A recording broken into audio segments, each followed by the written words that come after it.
हाल चाल है मेरे प्यारे प्यारे सेमेस्टर 3 स्टूडेंट्स। आज हम लोग टैक्सेशन का वन शॉट शुरू करने वाले हैं। उम्मीद है कि टैक्सेशन का वन शॉट में आप लोग बहुत ज्यादा प्यार दोगे, बिकॉज मैं टैक्सेशन का वन शॉट इस कदर बनाना चाहता हूं कि 1 से 1.5 घंटे के अंदर अंदर हर एक चैप्टर को करवाऊंगा और हर एक चैप्टर को बारीकी से मैं समझाता हुआ चलूंगा कि बच्चे लोग अपने घर में बहुत अच्छे से प्रैक्टिस भी कर पाए और चैप्टर को समझ भी जाए। आज मैं करवाने वाला हूं PGBP, profit and gains of business and profession. बहुत ही इंपॉर्टेंट चैप्टर, बहुत ही खूबसूरत चैप्टर, बहुत ही इजीएस्ट चैप्टर। जो चैप्टर आप सबके एग्जामिनेशन में 15 मार्क्स का आएगा। दोस्तों, आप स्ट्रैटेजी बनाना बहुत ज्यादा जरूरी है कि कौन कौन सा चैप्टर आप करने वाले हो, कौन कौन सा चैप्टर नहीं करने वाले हो, कौन कौन सा चैप्टर आपका हाईएस्ट इंपॉर्टेंट रहेगा, कौन कौन सा चैप्टर आपका लीस्ट इंपॉर्टेंट रहेगा। तो ये आपको प्रायोरिटी बनाना बहुत ज्यादा जरूरी है। तो आज हम लोग करने वाले हैं पीजीबीपी। वैसे तो बेटा पीजीबीपी हमारे ओरिजिनल रेगुलर लेक्चर जो हुए थे वहां पे मैंने 8 से 9 लेक्चर पीजीबीपी को लेने में लगा था, और मैं ये एडमिट भी करता हूं कि सबसे ज्यादा फायदा इसको प्रो बैच वाले को होगा, बिकॉज वो लोग मेरे से पढ़े हैं, वो लोग 1 डेढ़ घंटे में समझ जाएंगे, जान जाएंगे। लेकिन मैं कोई कसर नहीं छोड़ूंगा। जो मेरे फ्री बैच वाले स्टूडेंट है, जो मेरे यूट्यूब कम्युनिटी वाले स्टूडेंट है, 100% गारंटी देके बोलता हूं कि अगर आप 1 डेढ़ घंटा देख लिए ना पीजीबीपी का लेक्चर, तो एग्जाम में आप एटलीस्ट पीजीबीपी का हर एक सम अटेम्प्ट कर पाओगे और एटलीस्ट 15 में से 10-12 तो स्कोर कर ही लोगे। ये एश्योरिटी है, ये गारंटी है। अगर पीजीबीपी कुछ भी नहीं आता, कुछ भी नहीं, आपको जीरो अंडरस्टैंडिंग है पीजीबीपी के बारे में, अगर पीजीबीपी मान लीजिए कुछ भी नहीं आता, तो भी आप आराम से पीजीबीपी को हैंडल कर लोगे। ठीक है, तो आइए शुरू करते हैं। हम लोग सबसे पहले हम लोग पीजीबीपी के बैकग्राउंड के बारे में सीखेंगे कि कौन कौन सा टॉपिक्स जो है, कौन कौन सा टॉपिक्स आज हम लोग करने वाले हैं। सबसे पहले बेटा, अगर आपको ये बेहतरीन नोट्स चाहिए, ये बेहतरीन नोट्स आप देख सकते हो। पीजीबीपी का सम्स करवाऊंगा तो कोई ना कोई नोट से करोगे ना, तो मैं तो खुद के नोट से सम्स करवाने वाला हूं। अगर ये नोट्स चाहिए तो ये नोट्स के लिए आप हमारे व्हाट्सएप ग्रुप ज्वाइन कर लीजिए। वापस से फ्री व्हाट्सएप ग्रुप क्रिएट कर दिया गया है, जहां पे आपको free guidance, free strategies, free updates सब कुछ मिल जाएगा कि कब कब कौन कौन सा क्लासेस होगा। अगर बॉयज हो तो बॉयज में घुसना, अगर गर्ल्स हो तो गर्ल्स में घुसना। और हमारा डिस्क्रिप्शन में वो टेलीग्राम ग्रुप का लिंक भी दिया हुआ। टेलीग्राम ग्रुप में तो घुस के ही रहना आराम से। ये दोनों के दोनों ग्रुप में आप घुस जाना, क्योंकि कोई कोई नोटिफिकेशंस हम लोग व्हाट्सएप में देते हैं, इसमें नहीं देते हैं, उसमें देते हैं तो इसमें नहीं देते हैं। तो दोनों के दोनों ग्रुप में आराम से आप घुस के रहना, क्योंकि वहीं पे सारे के सारे फ्री लेक्चर्स के अपडेट्स आएंगे। क्लियर है? चलो स्टार्ट करते हैं, चलो स्टार्ट करते हैं। क्या स्टार्ट करें? क्या आप लोग रेडी है? जल्दी बोलिएगा, क्या आप लोग रेडी है? क्या मेरे प्यारे प्यारे जीव जंतु रेडी है? पीजीबीपी को 1.5 से 2 घंटे में हम लोग समाप्त कर देंगे, स्वाहा कर देंगे आज के आज ही। ठीक है, तो अगर आप रेडी हो, अगर आप रेडी हो तो एक लाइक कर दो, क्योंकि मैं समझ जाऊंगा। अगर आप रेडी हो तो एक लाइक कर दो फटाफट से। आज का जो लाइक टारगेट है वो है 1K लाइक। 1000 लाइक चाहिए तो चाहिए, बस तो बस। ठीक है, चलिए तो बैकग्राउंड समझाता हूं। सबसे पहले क्या क्या करेंगे, एक एक कंसेप्ट, एक एक चीज मैं कवर करता चलूंगा। सबसे पहले तो मैं कंसेप्ट के बारे में बात करूंगा, कंसेप्ट के बारे में कि पीजीबीपी क्या होता है, क्या नहीं होता है। पूरा का पूरा मैं कंसेप्ट के बारे में बात करूंगा कि वो किस हेड के अंदर टैक्सेबल होता है, किस हेड के अंदर वो टैक्सेबल नहीं होता है। ठीक है, इसके बाद बात करेंगे मेरे प्यारे प्यारे जीव जंतुओं मेथड्स के बारे में, कि पीजीबीपी को कंप्यूटेशन किस किस मेथड्स के द्वारा किया जाता है। दोस्तों बता दूं कि पीजीबीपी को एक डायरेक्ट मेथड और एक इनडायरेक्ट मेथड से कंप्यूट कर सकते हैं, तो उस मेथड्स के बारे में हम लोग चर्चा करेंगे। उसके बाद आपको इनडायरेक्ट मेथड का सम्स करवाऊंगा। देख सकते हैं इसके बगल बगल में मैंने क्वेश्चन लिखा है कि कौन कौन सा क्वेश्चन आपको इनडायरेक्ट मेथड से करवाने वाला हूं। तो इनडायरेक्ट मेथड से मैंने एक मास्टर सम चूज करके रखा है, क्वेश्चन नंबर 2, तो क्वेश्चन नंबर 2 करवाऊंगा आपको। इसके बाद मैं आप सबको डायरेक्ट मेथड के बारे में बताऊंगा और सम्स करवाऊंगा। ठीक है, इसके बाद मैं आप सबको डेप्रिसिएशन के बारे में बताऊंगा कि डेप्रिसिएशन क्या होता है, और सम्स करवाऊंगा। और दोस्तों सबसे लास्ट में मैं आपको साइंटिफिक रिसर्च के बारे में बताऊंगा और सम्स करवाऊंगा, और ये पूरा का पूरा चैप्टर समाप्त हो जाएगा। पीजीबीपी में मुझे क्या गट फीलिंग आ रहा है पता है दोस्तों? पीजीबीपी में मुझे लग रहा है कि एक तो 10 मार्क्स का सम आएगा और एक 5 मार्क्स का छोटा सा सम आ सकता है। ठीक है, तो इस वे में आपको पीजीबीपी का तैयारी करना है, प्रिपरेशन करना है ना? चलिए आइए फटाफट से अब सबसे पहली बात करते हैं कंसेप्ट का, कि पीजीबीपी होता क्या है। सर ये बता दो पहले कि पीजीबीपी है क्या। हमको कुछ नहीं पता, हमको एक भी चीज नहीं पता पीजीबीपी के बारे में। एक एक चीज करके हमको समझा दो। ओके आइए, ओके मेरे बच्चों, तुम बोले तो मैं कैसे नहीं समझाऊंगा, आ जाओ। तो यहां पे देखो, इनकम फ्रॉम पीजीबीपी, जिसका सेक्शन है सेक्शन 28 से लेके 44D तक। ये इंपॉर्टेंट नहीं है आप सबके लिए। अच्छा, सो पीजीबीपी का मतलब हो गया profit and gains from business and profession. Okay, profit and gains from business and profession. यहां पे देखिए क्या लिखा हुआ है, यहां पे बोला हुआ है सेक्शन 28, यहां पे बोलता है चार्जिंग सेक्शन। सेक्शन 28 यहां पे पीजीबीपी का क्या है, चार्जिंग सेक्शन। ये बोलता है कि कुछ ऐसे इनकम्स है जो कि पीजीबीपी के हेड के अंदर टैक्सेबल है। कुछ ऐसे इनकम है जो पीजीबीपी के हेड के अंदर टैक्सेबल है। Following incomes are taxable under PGBP. ठीक है, तो कौन कौन से ऐसे इनकम है जो जो कि पीजीबीपी के हेड के अंदर टैक्सेबल है, जरा आप देखिए, जरा आप समझने की कोशिश कीजिए। सबसे पहला income, any profit gain from business और profession carried on by the assessee at a time of during the previous year. मान लो मैं बिजनेस कर रहा हूं, मान लो मैं प्रोफेशन कर रहा हूं, अब बिजनेस में कुछ मुनाफा अगर आया, बिजनेस में मान लो कि कुछ मुनाफा अगर आया, कुछ भी मुनाफा अगर आया, तो वो जो मुनाफा है ना, वो जो टैक्सेबल होगा ना, वो अंडर पीजीबीपी होगा। अगर कोई बिजनेस कर रहा है, आपके पापा, आपके चाचा, आपके दादाजी, आपके रिश्तेदार कोई भी बिजनेस करते होंगे, कोई भी प्रोफेशन करते होंगे, वो जो मुनाफा कमाते होंगे, वो जो प्रॉफिट कमाते होंगे, वो जो गेन होता होगा, वो प्रॉफिट के ऊपर पता है टैक्स लगता है। वो प्रॉफिट के ऊपर क्या लगता है? वो प्रॉफिट के ऊपर टैक्स लगता है। वो जो टैक्स लगता है, तो वो कौन से हेड के अंदर लगता है? वो पीजीबीपी के हेड के अंदर लगता है। आपको तो पता चल ही गया होगा कि टैक्स के 5 हेड होते हैं। तो ये जो बिजनेस का मुनाफा होता है और प्रोफेशन का जो मुनाफा होता है, मैं जो अभी टीचर हूं, आपसे जो चार्ज करता हूं, मेरे को जो मुनाफा होता है, उस मुनाफे पे मेरे को टैक्स भरना पड़ता है ना। तो वो जो टैक्स भरना पड़ता है, तो वो कौन से हेड में टैक्स भरना पड़ता है? पीजीबीपी के हेड में, पीजीबीपी के हेड में, पीजीबीपी के हेड में। जो मैंने पिछले साल कमाया, जो मैंने प्रीवियस ईयर में कमाया, उसका टैक्स मैं इस साल भरूंगा। सीधा सा बात है। ठीक है, जो मैंने पिछले साल कमाया, पिछला साल जो मैंने कमाया, प्रीवियस ईयर में जो मैंने कमाया, उसका टैक्स मैं इस साल भरूंगा। सीधा सा बात है। क्लियर है? इस तरीके का ही रूल है। ओके, इसके बाद देखिए क्या लिखा हुआ है। सैलरी या कमीशन या रेम्युनरेशन या interest received by A partner from A partnership firm या एलएलपी। एक पार्टनर सैलरी कमाता है या कमीशन कमाता है या रेम्युनरेशन कमाता है या इंटरेस्ट कमाता है, तो उसका जो ये सैलरी है, कमीशन है, रेम्युनरेशन है, इंटरेस्ट है ना, वो टैक्सेबल होगा अंडर पीजीबीपी। इस पे उसको टैक्स भरना पड़ेगा। ये जो पार्टनर ने जो सैलरी लिया या ये जो कमीशन लिया या ये जो रेम्युनरेशन लिया, उस पे उसको टैक्स भरना पड़ेगा, जो कि taxable under the head of PGBP taxable होगा। Under the head of PGBP taxable होगा। ठीक, क्लियर है? इतना ठीक है ना? उसके बाद देखो, उसके बाद क्या बोला है। उसके बाद बोला हुआ है 3 में, नंबर 3 देखिए एक बार। नंबर 3 में क्या बोला देखिए। नंबर 3 में बोला हुआ है, एनी गिफ्ट या परक्यूजिट, एनी गिफ्ट या परक्यूजिट या benefit received due to business और प्रोफेशन। कोई भी गिफ्ट या कोई भी परक्यूजिट या कोई भी बेनिफिट आपने प्रोफेशन के दौरान, आपने बिजनेस के दौरान रिसीव किया है किसी से भी, तो वो भैया टैक्सेबल होगा under the head of PGBP. जैसे एग्जांपल लेते हैं।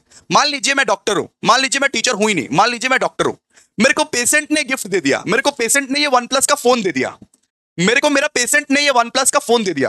तो ये OnePlus का फोन जितना भी प्राइस का रहेगा ना, उसमें मेरा टैक्स, मुझे भैया टैक्स भरना पड़ेगा, मुझे टैक्स देना पड़ेगा। तो कोई भी गिफ्ट या कोई भी परक्यूजिट या कोई भी बेनिफिट आपको बिजनेस के दौरान मिला है, आपके क्लाइंट्स ने दिए हैं, आपके पेशेंट ने दिए हैं, तो वो टैक्सेबल है।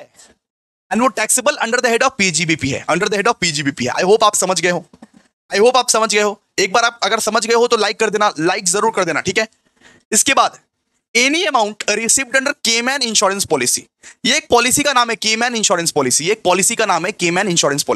अगर आप केमैन इंश्योरेंस पॉलिसी के तहत कोई भी अमाउंट रिसीव करते हो, मान लो कि केमैन इंश्योरेंस पॉलिसी में कुछ पैसा लगाए थे और कोई भी अमाउंट बेटा आप रिसीव करते हो, तो वो जो अमाउंट रिसीव किए हो ना, वो टैक्सेबल होगा under the head of PGBP. मान लो केमैन इंश्योरेंस पॉलिसी के तहत आपने 5 लाख रिसीव किए। ओ माय गॉड मेरे बच्चा, आपने 5 लाख रिसीव किया केमैन इंश्योरेंस पॉलिसी के तहत, तो वो जो 5 लाख रिसीव किया ना, वो पीजीबीपी के हेड में अंदर टैक्सेबल होगा। क्लियर है? और नेक्स्ट क्या दिया हुआ है, एनी कंपेंसेशन रिसीव्ड और टर्मिनेशन और modification of A business contract. Business contract मान लो बना, एक तो मान लो बिजनेस कॉन्ट्रैक्ट बना, एक मान लो बिजनेस कॉन्ट्रैक्ट बना। एग्जांपल देता हूं तुमको, आ जाओ, ये सब रेगुलर क्लासेस के नोट्स हैं। मान लो बिजनेस कॉन्ट्रैक्ट बना, इसमें तुम्हारा नाम लिखा हुआ अनिल और इसमें तुम्हारा दोस्त का नाम लिखा हुआ आलोक। ठीक है, और तुमने बिजनेस का पूरा का पूरा कॉन्ट्रैक्ट बनाया। अब मान लो ये कॉन्ट्रैक्ट जो है वो टर्मिनेट हो रहा है। अनिल बोल रहा है कि हम तुमसे धंधा नहीं करेगा, एकदम तुम गलीच आदमी है, तुम धोखेबाज आदमी है। ये बिजनेस कैंसिल हो रहा है, ये बिजनेस भैया अब तुमने कैंसिल कर दिया। अब कैंसिल करने के बाद ना एक कंपेंसेशन तुमको मिलेगा, कंपेंसेशन। कैंसिल करने के बाद क्या मिलता है कि कंपेंसेशन मिलता है। आलोक बोलेगा कि ला फिर मेरा पैसा ला, फिर मेरा कंपेंसेशन ला। बिजनेस का जो कॉन्ट्रैक्ट तुमसे किए थे हम, वो कॉन्ट्रैक्ट तुमने तोड़ा है ना, ब्रीच किया है ना, अब कंपेंसेशन ला इसका। तो जो कंपेंसेशन तुमको मिलेगा ना बेटा, उस पे ना बेटा टैक्स लगता है। छोड़ती नहीं है तुमको गवर्नमेंट, उस पर टैक्स लगेगा, उस पर क्या लगेगा, उस पर टैक्स लगेगा। और ये जो टैक्स लगेगा ये टैक्सेबल किस हेड के अंदर होगा, ये टैक्सेबल होगा under the head of PGBP, ये टैक्सेबल होगा अंडर पीजीबीपी। क्लियर है? तो ये जो कॉन्ट्रैक्ट तुमने बनाया, कॉन्ट्रैक्ट को ब्रीच किया, आलोक ने धोखा दिया, उसके बदले यहां पे कंपेंसेशन जो मिलेगा, कंपेंसेशन जो मिलेगा, तो कंपेंसेशन पे भी बेटा टैक्स लगेगा और टैक्सेबल होगा वो under the head of PGBP. बहुत ही बढ़िया तरीके से, बहुत ही खूबसूरत तरीके से सर समझ गए। अब आगे बताइए। तो ये 5 ऐसे केसेस है, ये 5 ऐसे इनकम है, ये 5 ऐसे इनकम है बेटा जी, जिसके लिए आप लोगों को under the head of PGBP का सहारा लेना पड़ेगा। ये 5 ऐसे इनकम है जिसका tax under head of PGBP लगने वाला है। सबसे पहले आप अगर बिजनेस या कोई प्रोफेशन कर रहे हो, उससे अगर प्रॉफिट या गेन अराइज हुआ है तो वो under the head of PGBP taxable होगा। इसके बाद सैलरी, कमीशन, रेम्युनरेशन या इंटरेस्ट रिसीव किया है पार्टनर, तो वो under the head of PGBP taxable होगा। इसके बाद अगर आप गिफ्ट, परक्यूजिट या बेनिफिट कुछ रिसीव करते हो अपने प्रोफेशन से, अपने बिजनेस से, मान लो तुमको क्लाइंट ने एक घड़ी दे दिया, एप्पल वॉच दे दिया, तो एप्पल वॉच पर भी टैक्स लगेगा बेटा, वो under the head of PGBP tax लगेगा। ठीक है। इसके बाद बात करते हैं कि अगर मान लो कि एक इंश्योरेंस लिया था, उसका नाम है केमैन इंश्योरेंस पॉलिसी। वो इंश्योरेंस पॉलिसी के तहत अगर कुछ भी अमाउंट तुमने रिसीव किया है तो उस पर टैक्स लगेगा पीजीबीपी के हेड के अंदर, ठीक है। और अगर मान लो कि कॉन्ट्रैक्ट तुमने बनाया था, तुमने और तुम्हारे दोस्त ने या किसी ने भी किसी के साथ भी कॉन्ट्रैक्ट बनाया था और वो कॉन्ट्रैक्ट जो है, वो कॉन्ट्रैक्ट का ब्रीच हुआ है, वो कॉन्ट्रैक्ट टूट गया है, वो रिश्ता खत्म हो गया है, तो उसका जो मुआवजा तुम लिए हो, मुआवजा जो तुम लिए हो, उस मुआवजे पे भी टैक्स लगेगा और वो टैक्स लगेगा under the head of PGBP, under the head of what, PGBP. Clear है? इतना तो क्लियर है बेटा, इतना तो क्लियर है। अब हम लोग पढ़ेंगे मेथड्स के बारे में। देखिए जरा ध्यान दीजिए, आप लोग जरा ध्यान दीजिए।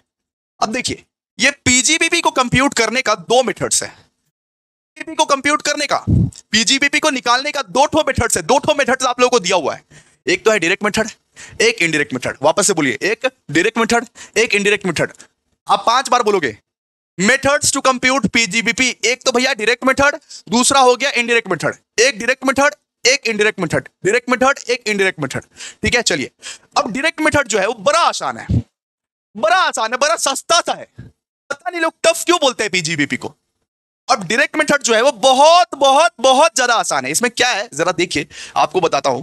सबसे पहले तो आपके बिजनेस एक्सपेंसेस रहेंगे। अच्छा, सॉरी, रुकिए। सबसे पहले तो आपके इनकम्स रहेंगे, सबसे पहले आपके इनकम्स लेने पड़ेंगे, लेकिन शर्त यह है कि आपको बिजनेस इनकम लेना पड़ेगा। बिजनेस इनकम, जो इनकम बिजनेस से रिलेटेड है वो लेना पड़ेगा। सबसे पहले आप इनकम लोगे, लेस कर दोगे एक्सपेंसेस, लेकिन याद रखिएगा हमेशा बिजनेस इनकम लीजिएगा और लेस कर दीजिएगा बिजनेस एक्सपेंसेस।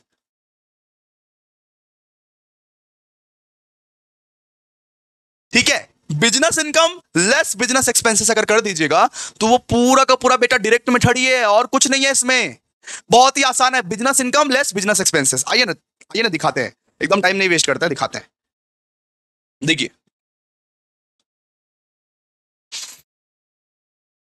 आइए यहां पे देखिए, जरा गौर फरमाइए क्या दिया हुआ है।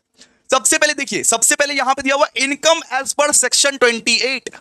इस तरीके से आपको लिख देना है। इसका मतलब सिर्फ और सिर्फ बिजनेस इनकम लेना है, सिर्फ और सिर्फ बिजनेस इनकम। आप देख पाओगे कि उस बिजनेस से रिलेटेड जो इनकम रहेगा, उस पर्टिकुलर बिजनेस से रिलेटेड जो भी इनकम रहेगा, उस बिजनेस इनकम को लेना है। जैसे कंसल्टेशन फीस ले लिए, ऑडिट फीस ले लिए, अदर रेवेन्यू इनकम ले लिए, और लेस कर दीजिएगा बिजनेस एक्सपेंसेस। उसको लिख दीजिएगा expenditure allowed under section 30 to 43D। ठीक है, बिजनेस इनकम ले लीजिएगा सबसे पहले। उस बिजनेस से रिलेटेड जितना भी इनकम है, उस पर्टिकुलर बिजनेस से रिलेटेड जितना भी इनकम है, जैसे मान लीजिए हॉस्पिटल वाला बिजनेस है, हॉस्पिटल वाला बिजनेस में क्या क्या खर्चा आएगा, नर्स का खर्चा आएगा, दवाइयों का खर्चा आएगा, डॉक्टर का खर्चा आएगा, ठीक है, यही सब आएगा ना। तो उस बिजनेस से रिलेटेड जितना भी इनकम है वो लिख दीजिएगा, लेस कर दीजिएगा उस बिजनेस से रिलेटेड जितना भी एक्सपेंस है। ठीक है, क्लियर है? एक मिनट, क्लियर है? देखिए सबसे पहले आप लोगों को इनकम लेना है, इनकम एज पर सेक्शन 28, जैसे consultation fees, audit fees, other revenue income, less कर दीजिएगा एक्सपेंसेस। बात खत्म। Office rent, repairs of plant and machinery, depreciation, salary expenses, बात खत्म भाई। इतना ही करना है और कुछ नहीं। ये है आपका डायरेक्ट मेथड, इसको बोलते हैं डायरेक्ट मेथड। इनकम लेना है, लेस करना एक्सपेंसेस, बात खत्म, आपका नेट प्रॉफिट निकल जाएगा, आपका नेट प्रॉफिट निकल जाएगा। इनकम लेस एक्सपेंसेस कर दीजिएगा तो आपका आपका नेट प्रॉफिट निकल जाएगा। ठीक है, आपका आपका इनकम फ्रॉम पीजीबीपी निकल जाएगा, इनकम फ्रॉम पीजीबीपी निकल जाएगा। ठीक है, चलिए आइए आप लोग एक बार देख लो, एक बार देख लो फॉर्मेट, देख लो एक बार किस तरीके से बनाया जाता है, देख लो एक बार। ये नोट जो है ना, ये नोट नोट जो मैंने लिखा है इसको प्लीज इग्नोर करो अभी, इसको मैं अभी नहीं समझाऊंगा, इसको मैं अभी नहीं समझाऊंगा, इसको मैं समझाने के लिए वक्त लूंगा। ठीक है, इसको इग्नोर करो। बस ये याद रखना कि जब जब आपको डायरेक्ट मेथड पूछे, इनकम ले लेना पहले, बिजनेस वाला इनकम लेस कर देना बिजनेस वाला एक्सपेंसेस। एक बार देख लो आराम से, आराम से देखो एक बार और उतारो।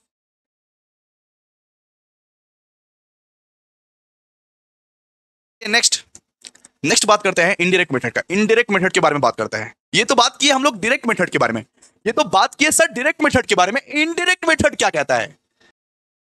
होप आप लोगों को डायरेक्ट मेथड बहुत ही बढ़िया तरीके से क्लियर हो गया होगा, फॉर्मेट क्लियर हो गया होगा। बिजनेस इनकम रहते हैं, लेस कर दीजिएगा सीधा बिजनेस एक्सपेंसेस, लेस कर दीजिएगा बिजनेस एक्सपेंसेस। वापस एक बार क्लियर कर दूं, वापस एक बार दिखा दूं, बिजनेस इनकम रहते हैं, लेस कर दीजिएगा बिजनेस एक्सपेंडिचर। ठीक है, बात करते हैं हम लोग नेक्स्ट मेथड के बारे में जो कि है इनडायरेक्ट मेथड। इनडायरेक्ट मेथड, तो इनडायरेक्ट मेथड का कंटेक्स्ट आप समझिए। इनकम टैक्स वाला बोलता है, इनकम टैक्स और अकाउंटिंग स्टैंडर्ड में ना बहुत ज्यादा दुश्मनी है।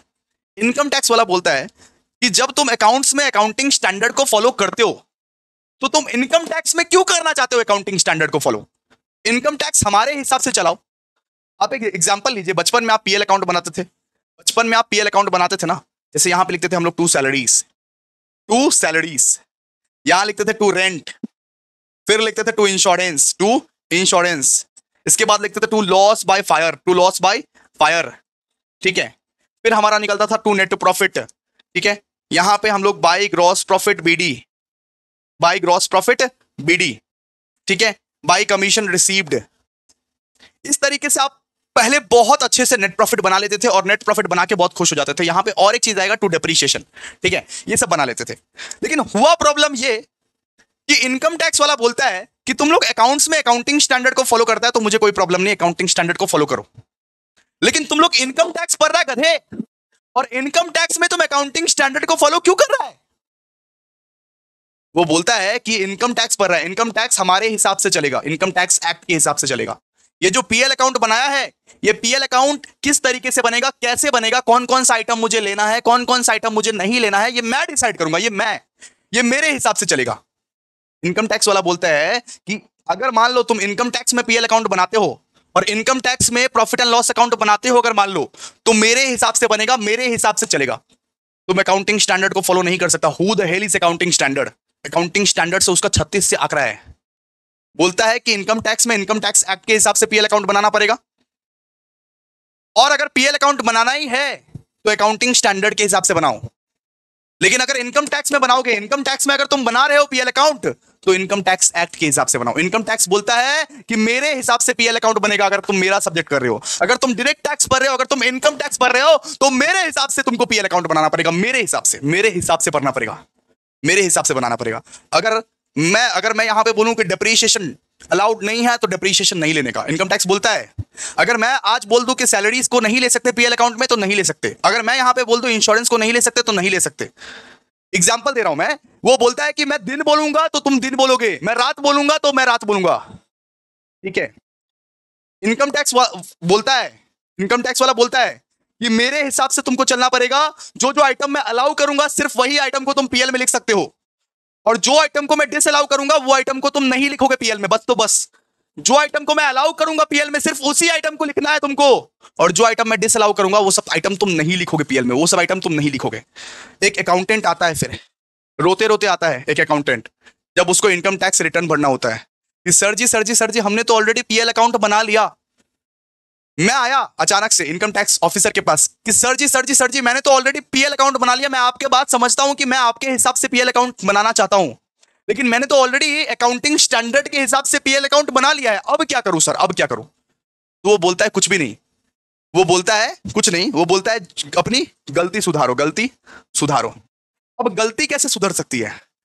जैसे मान लीजिए यहां पे एक्सपेंसेस कहां पे लिखते थे आप, पीएल के डेबिट साइड में एक्सपेंसेस कहां पे लिखते थे, पीएल के डेबिट साइड में इनकम कहां पे लिखते थे, इनकम कहां पे लिखते थे, इनकम आप लिखते थे पीएल के क्रेडिट साइड में। तो एक्सपेंसेस आप लेस करते थे ना, नेट प्रॉफिट निकालने के लिए एक्सपेंसेस को क्या करते थे आप, लेस करते थे। तो जो एक्सपेंसेस डिसअलाउ करेगा, जो एक्सपेंसेस डिसअलाउ करेगा इनकम टैक्स वाला, उसको आप क्या कर दीजिएगा, ऐड बैक कर दीजिएगा, सुधार दीजिएगा गलती को।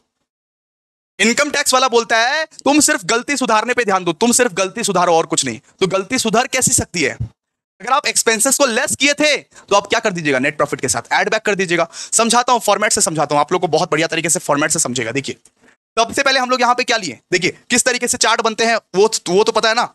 अब देखिए इनडायरेक्ट मेथड में सबसे पहले आपको लेना पड़ता है यहां पे नेट प्रॉफिट या net loss as per the PL account. सबसे पहले आप बेटा लेते हो नेट प्रॉफिट या net loss as per the PL account, ले लेते हो, ले लिया आप net profit net loss as per the PL account, add कर दीजिएगा। अपनी गलती सुधार दिए सर, हम लोग एक्सपेंसेस को नॉर्मली लेस किया करते थे, एक्सपेंसेस को अकाउंटिंग स्टैंडर्ड के हिसाब से लेस किया करते थे, लेकिन अब अगर गलती हो गई है, अगर कुछ एक्सपेंसेस डिसअलाउ है, जिसको डिसअलाउ करता है इनकम टैक्स वाला, उसको वापस क्या करना पड़ेगा, ऐड करना पड़ेगा, उल्टा करना पड़ेगा। तो ऐड कर दीजिएगा disallowed expenses but debited to PL, disallowed expenses but debited to PL. कुछ ऐसे एक्सपेंसेस जो डिसअलाउ है, जो अलाउड नहीं है इनकम टैक्स वाले के हिसाब से। इनकम टैक्स वाला बोलता है कि ये तुम्हारा अकाउंटिंग स्टैंडर्ड नहीं है, ये इनकम टैक्स एक्ट है। हम जो एक्सपेंसेस बोलेगा सिर्फ वही सारे एक्सपेंसेस को लिखेगा, हम जो एक्सपेंसेस को डिसअलाउ करेगा, काटेगा, वो सब सारे एक्सपेंसेस को नहीं लिखेगा। तो इनकम टैक्स वाला ये सब सारे एक्सपेंसेस को डिसअलाउ करता है, इसीलिए हम लोग क्या कर रहे हैं, ऐड बैक कर ले रहे हैं। एक्सपेंसेस को नॉर्मली पीएल में क्या किया जाता है सर, लेस किया जाता है। इनकम को ऐड, एक्सपेंसेस को लेस, फिर तो आपका नेट प्रॉफिट निकलता है। तो यहां पे क्या करेंगे, गलती को माफ करेंगे, सुधारेंगे गलती को, ऐड करेंगे, उसको ऐड करेंगे डिसअलाउड एक्सपेंसेस। लेकिन सर ये डिसअलाउड एक्सपेंसेस में क्या क्या आता है, एक बार बता दीजिए ना सर, ये डिसअलाउड एक्सपेंसेस में क्या क्या आता है। तो यहां पे सबसे पहले आता है, ये डिसअलाउड एक्सपेंसेस में सबसे पहले आता है दोस्तों इनकम टैक्स। अगर कुछ इनकम टैक्स है, वेल्थ टैक्स है, गिफ्ट टैक्स है, तो ये डिसअलाउड एक्सपेंसेस में माना जाता है। और इसको हम लोग क्या करेंगे, डिसअलाउड एक्सपेंसेस को क्या करेंगे, ऐड करेंगे। इनकम टैक्स वाला बोलता है कि ये सब सारा एक्सपेंसेस आप पीएल में नहीं ले सकते, sorry. Income tax, wealth tax, gift tax, sales tax अगर आप देखे हो तो उसको क्या करेंगे, ऐड करेंगे, ऐड, ठीक है। उसके बाद house hold expenses and drawing, ये भी आता है डिसअलाउड एक्सपेंसेस में, ठीक है। Fines and penalties for infringement, अगर आप जीएसटी डिपार्टमेंट को, इनकम टैक्स डिपार्टमेंट को कुछ गलती को फाइन दिए हो, तो पहले आप पीएल में क्या करते थे, लॉस दिखा देते थे कि भैया हम इनकम टैक्स डिपार्टमेंट को, जीएसटी डिपार्टमेंट को फाइन दिया है, मेरा लॉस हो गया है। लेकिन इनकम टैक्स वाला बोलता है कि इसको आप नहीं, अगर आप इनकम टैक्स एक्ट पढ़ते हो तो इसको आप नहीं दिखा सकते, ये आपका डिसअलाउड एक्सपेंसेस है। तो डिसअलाउड एक्सपेंसेस में क्या क्या आएगा, एक तो आएगा income tax, wealth tax, gift tax, house hold expenses, fines and penalties, legal charge and interaction of law, reserve for bad debt, interest on capital, transfer to reserve, depreciation, loss on sale of asset, donation and charities, bad debt. So bad debt तभी आएगा जब assessing officer बोलेगा ये disallowed है। Allow करेगा assessing officer तो bad debt आएगा, अगर डिसअलाउ करेगा तो नहीं आएगा, ठीक है। सीधा सा बात है, ये सब क्या है, ये सब है डिसअलाउड एक्सपेंसेस। ये सब क्या है, ये सब है डिसअलाउड एक्सपेंसेस। ऐड कीजिएगा आप डिसअलाउड एक्सपेंसेस, उसमें आप ऐड कीजिएगा disallowed expenses but debited to PL. कुछ ऐसे एक्सपेंसेस जो इनकम टैक्स वाले ने डिसअलाउ तो कर दिया है, लेकिन गलती से आप पीएल में अभी भी लिखे हुए हो, उसको आप क्या करोगे, ऐड करोगे। तो ये सब सारे एक्सपेंसेस क्या है, ये सब सारे एक्सपेंसेस डिसअलाउड एक्सपेंडिचर्स है। आगे देखिए, आगे अगर कुछ कैश पेमेंट इफ एक्सीड्स ₹10,000 है, वो भी डिसअलाउड एक्सपेंडिचर में आता है। अगर मान लीजिए आपने 10,000 से ज्यादा कैश पेमेंट किया है, अगर आप 10,000 से ज्यादा कैश पेमेंट किया है तो वो भी डिसअलाउड एक्सपेंसेस है, उसको भी आप नहीं लिख सकते पीएल के डेबिट में। इनकम टैक्स के हिसाब से, इनकम टैक्स के हिसाब से आप उसको भी नहीं लिख सकते, तो उसको भी आपको क्या करना पड़ेगा, ऐड करना पड़ेगा, ऐड करना पड़ेगा, ठीक है, ऐड करना पड़ेगा। ओके, इसके बाद देखिए, इसके बाद क्या लिखा हुआ है, expenditure allowed but not debited to PL. कुछ ऐसे एक्सपेंडिचर जिसको इनकम टैक्स वाले अलाउ करते हैं। इसके बाद हम लोग पढ़ेंगे कि कुछ ऐसे एक्सपेंडिचर जिसको इनकम टैक्स वाले अलाउ तो करते हैं लेकिन जो पीएल में डेबिट नहीं होते हैं। कुछ ऐसे एक्सपेंडिचर जिसको इनकम टैक्स वाले अलाउ करते हैं लेकिन पीएल में जो डेबिट हम लोग नहीं किए हैं। इससे सबसे पहले depreciation as per the income tax rules. तो नॉर्मल जो डेप्रीशिएशन रहता है वो तो डिसअलाउड रहता है, लेकिन इनकम टैक्स अगर कोई डेप्रीशिएशन स्पेसिफाई किया है तो उसको हम लोग ले सकते हैं। मान लीजिए आपका जो डेप्रीशिएशन था वो 15,000 का था, इनकम टैक्स वाला बोलता है नहीं नहीं नहीं नहीं नहीं, हम 15,000 नहीं लेने देंगे, हमारे हिसाब से जो डेप्रीशिएशन होना चाहिए वो है 10,000, वो है 10,000। तो आप कौन सा लोगे सर, आप 10,000 वाला लोगे, आप 10,000 वाला लोगे। और कोई भी ऐसा एक्सपेंसेस इनकम टैक्स वाला बोलता है जिसको आपने डेबिट नहीं किया है अभी पीएल में, उसको आप क्या करोगे, लेस करोगे, ठीक है, लेस करोगे। Expenditure allowed but not debited to PL, कोई ऐसा एक्सपेंडिचर जिसको आपने पीएल में डेबिट ही नहीं किया है, अलाउ है वो एक्सपेंडिचर जिसको आपने पीएल में डेबिट ही नहीं किया है तो कर दो। करने के लिए क्या करना पड़ेगा, एक्सपेंसेस अगर डेबिट करोगे तो क्या करना पड़ता है, लेस करना पड़ता है ना। पीएल आपको ये प्रॉफिट निकालने के लिए क्या करना पड़ता है, लेस करना पड़ता है, ठीक है। तो expenditure allowed but not debited to PL, clear है। इसके साथ आप लेस करोगे, इसके साथ आप क्या क्या लेस करोगे, इसके साथ आप लेस करोगे income credited to PL but not chargeable to PGBP. मतलब कुछ ऐसे इनकम्स जो अदर हेड में टैक्सेबल है, कुछ ऐसे इनकम्स भी रहते हैं पीएल में जो अदर हेड्स में टैक्सेबल होते हैं, जो कि चार्जेबल नहीं होते हैं पीजीबीपी के हेड के अंदर। Income credited to PL but not chargeable under the head of PGBP. कुछ ऐसे इनकम क्योंकि टैक्सेबल नहीं होते हैं पीजीबीपी के हेड के अंदर, जो अदर सोर्सेज का इनकम होते हैं, या तो मान लीजिए हाउस प्रॉपर्टी का इनकम हुआ, या तो सैलरी का इनकम हुआ, जो पीजीबीपी के हेड के अंदर टैक्सेबल नहीं होते हैं। जैसे मान लीजिए एग्जांपल हो गया आपका बैंक इंटरेस्ट हो गया, मान लीजिए dividend from shares of a foreign company हो गया, डिविडेंड फ्रॉम इंडियन कंपनी हो गया, income from units of UTI हो गया, एग्रीकल्चरल इनकम हो गया, rent from house property if not residential to business, gift from father, interest from post office saving bank, bad debt recovered, profit on sale of asset. ये सब सारे ऐसे incomes हैं, ये सब सारे ऐसे इनकम्स हैं जो अदर हेड्स के हैं। जो अदर हेड्स के इनकम है उसको क्या कर दो, लेस कर दो। उसको क्या कर दो, उसको क्या कर दो, बताओ, लेस कर दो। तो आइए एक बार देखते हैं क्या है। देखिए सबसे पहले इनडायरेक्ट मेथड में हम लोग ने ये पढ़ा कि सबसे पहले आपको नेट प्रॉफिट बिठाना, नेट प्रॉफिट लेना है। नेट प्रॉफिट के साथ ये जो डिसअलाउड एक्सपेंसेस है उसको हम लोग क्या करते हैं, ऐड करते हैं। ये जो डिसअलाउड एक्सपेंसेस है उसको हम लोग क्या करते हैं, ऐड करते हैं। और अलाउड एक्सपेंडिचर है जो कि डेबिट नहीं हुआ है पीएल में, उसको हम लोग क्या करते हैं, लेस करते हैं। उसके बाद आप लेस कीजिएगा इनकम क्रेडिटेड टू पीएल। कुछ ऐसे इनकम जो पीएल में मतलब कि बैठे तो हैं, कुछ ऐसे इनकम जो पीएल में बैठे तो हैं लेकिन पीजीबीपी के हेड के अंदर नहीं आते हैं, इनकम फ्रॉम अदर सोर्सेस या दूसरा कोई हेड के अंदर आता है, दूसरा कोई हेड के अंदर आता है, ठीक है। चलिए अब नेक्स्ट देखिए, नेक्स्ट क्या है, इससे आप लेस कीजिएगा स्टॉक यूज्ड बाय प्रोप्राइटर, जिसको आप कैसे लेस कीजिएगा, selling price minus cost price, ठीक है। ड्राइंग्स को लेस कीजिएगा, ठीक है। अगर कुछ over valuation of opening stock होता है तो उसको ऐड कर दीजिएगा, under valuation of opening stock होता है तो उसको लेस कर दीजिएगा। अगर under valuation of opening stock होता है तो उसको लेस कर दीजिएगा। अगर over valuation of closing stock होता है तो उसको लेस कर दीजिएगा, और under valuation of closing stock होता है तो उसको ऐड कर दीजिएगा। मैं समझा देता हूं, वापस से समझा देता हूं, रुकिए। ओके, अगर कुछ over valuation of opening stock होता है तो उसको हम लोग ऐड करते हैं, ठीक है। Over valuation of opening stock को ऐड कीजिएगा, under valuation of opening stock को लेस कीजिएगा। अगर कुछ क्वेश्चन में देखिए आपको over valuation of closing stock तो लेस कीजिएगा, और under valuation of closing stock को आप ऐड कीजिएगा, ठीक है। ऐड कीजिएगा, ओके। तो over valuation of opening stock को ऐड कीजिएगा, under valuation of opening stock को लेस कीजिएगा, over valuation of closing stock को लेस कीजिएगा, और under valuation of closing stock को ऐड कीजिएगा। ओके, क्लियर है गाइस, क्लियर है, ये फॉर्मेट क्लियर है, ये फॉर्मेट पूरा का पूरा क्लियर है। जल्दी बताओ ये फॉर्मेट में क्या है, ये फॉर्मेट में कुछ भी नहीं है। सबसे पहले नेट प्रॉफिट लेना है, ऐड करना है disallowed expenditure but debited to PL. कुछ ऐसे एक्सपेंडिचर जिसको इनकम टैक्स वाले ने डिसअलाउ किया है लेकिन आपने पीएल के डेबिट साइड में लिख दिया है, ठीक है। आपने पीएल के डेबिट साइड में लिख दिया है। इसमें आपको और एक चीज लेस करना है, expenditure allowed but debited to PL. कुछ ऐसे एक्सपेंडिचर जिसको इनकम टैक्स वाले ने अलाउ किया है और आपने डेबिट किया है पीएल में, आपने नहीं किया है डेबिट पीएल में, जैसे कि depreciation as per income tax rules etcetera. और लेस करना है income credited to PL but not chargeable under the head of PGBP, ठीक है, जो दूसरे सोर्स ऑफ इनकम में आता है।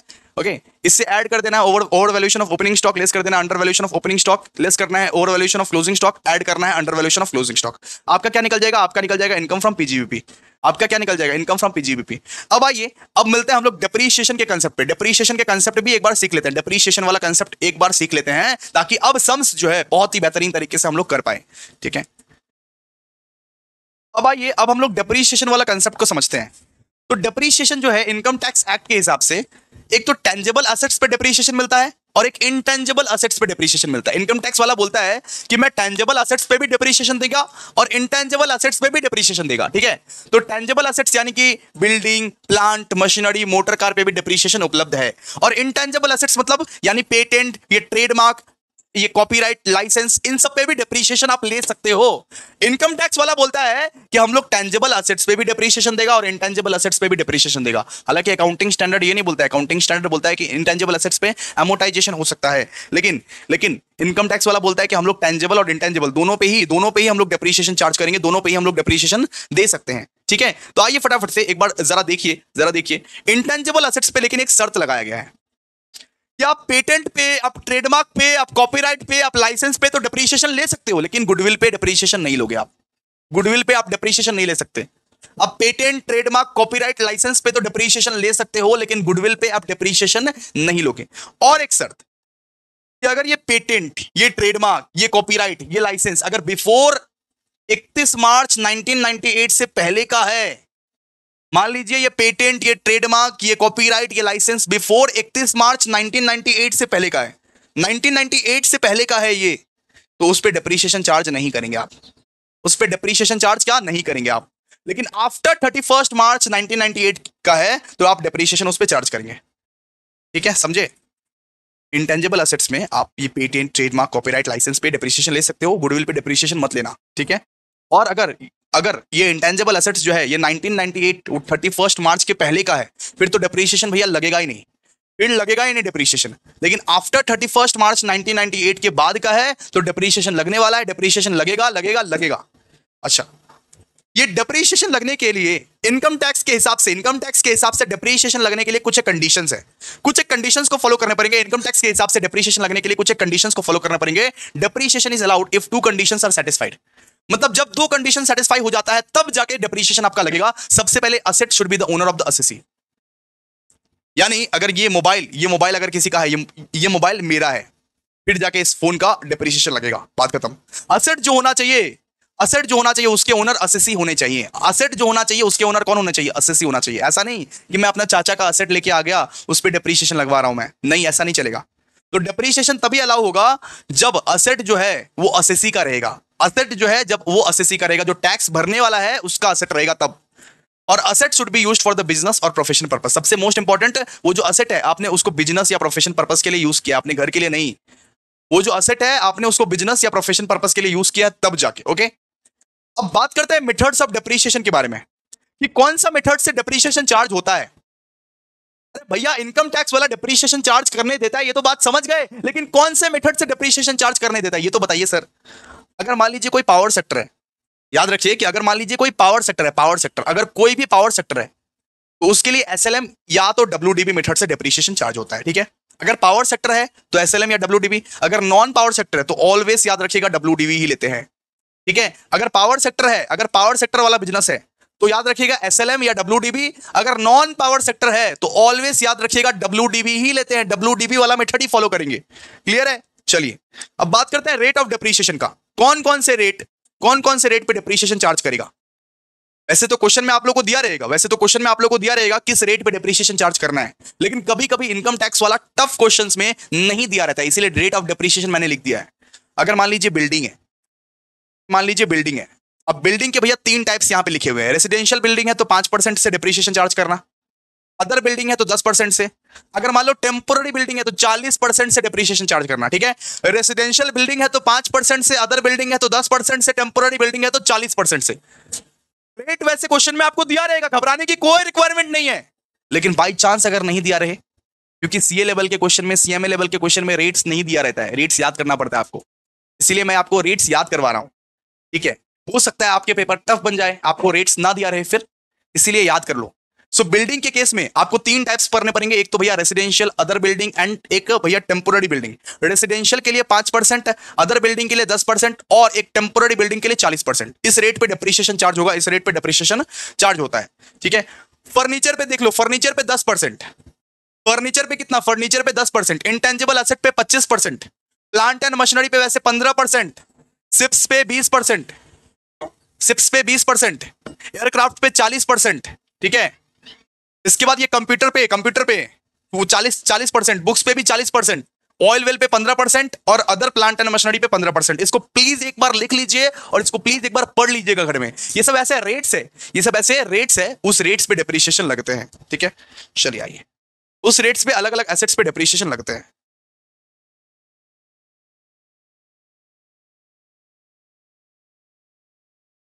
ओके, अब नेक्स्ट टॉपिक पढ़ते हैं हम लोग, डब्ल्यूडीबी फॉर डिप्रीशिएशन।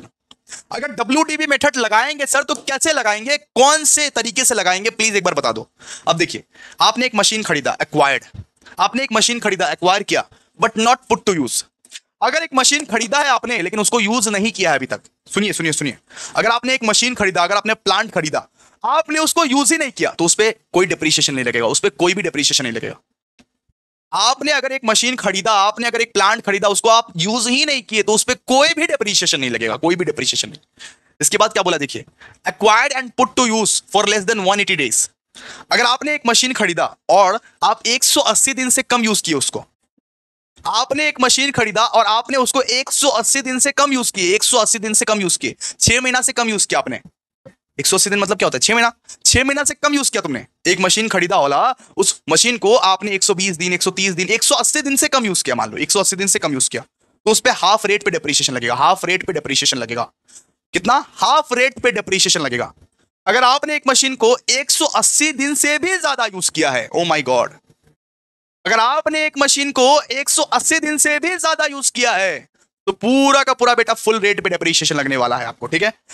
वापस से ये सब चीज याद करके रखिए, सम्स करवाएंगे, सम्स ऑलरेडी आपको क्लियर हो जाएगा।